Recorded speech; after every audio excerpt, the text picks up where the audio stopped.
new sense of life to the farm, and much-needed female companionship to Edna's long days. Unfortunately, all of that was about to change. Mayfest was upon them, just days away, and that meant the unofficial start of the tourist season in Shipshawana. With the return of the tourists, Edna's small business would once again begin. Serving home-cooked meals to the Englische was one way she helped make ends meet on the farm.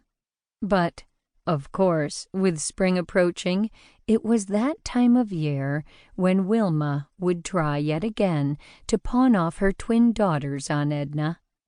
Ever since Edna had started her business, Wilma had urged her to hire the girls to help with the meal serving and prepping.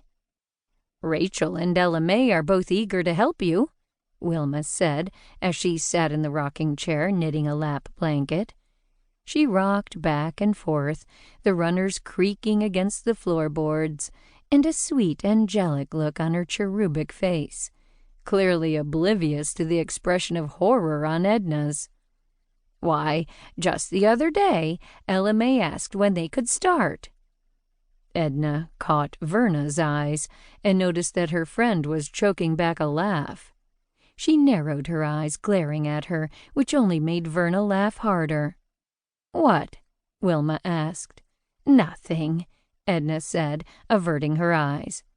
"You think she didn't ask me that?" "Oh, I bet she did just that," Verna replied, the hint of a chuckle in her tone.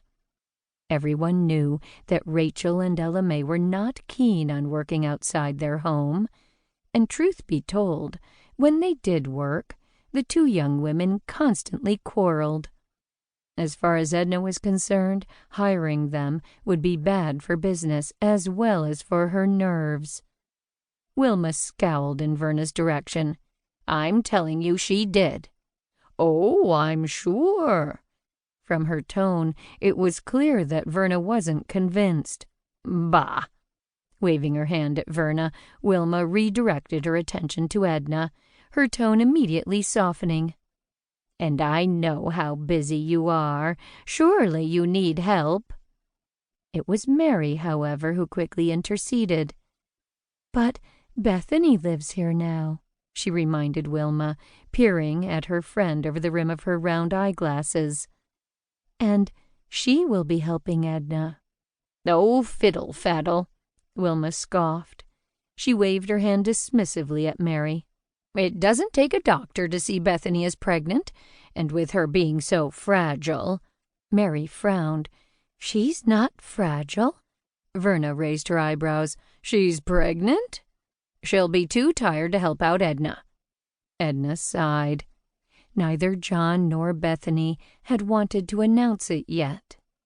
But not much escaped Wilma's eye, that was for sure and certain. Clearly the cat's out of the bag now. "Why didn't anyone tell me?" a bewildered Verna asked, looking from Mary to Edna. "I'm always the last to know anything anymore." "We were going to tell you soon," Mary said in an attempt to soothe Verna.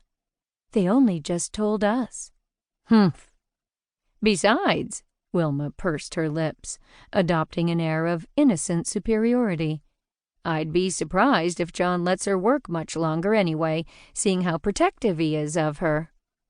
Edna clucked her tongue and was about to refute Wilma's claim, but Mary, who sat beside her, placed a hand on Edna's knee. "He is just a little bit overprotective," she whispered gently. Edna gasped. Coming from Mary, Bethany's own mother, the queen of overprotection, that was certainly rich. "I heard that." Wilma lit up, pointing in Mary's direction. "Even her own mom agrees." Inwardly, Edna groaned. She simply couldn't have Wilma's daughters helping her with the Englische customers. Why, they'd bicker and argue with each other the entire time. Instead of helping her, they'd chase away her business. No one would want to enjoy a home-cooked meal at a fine Amish farm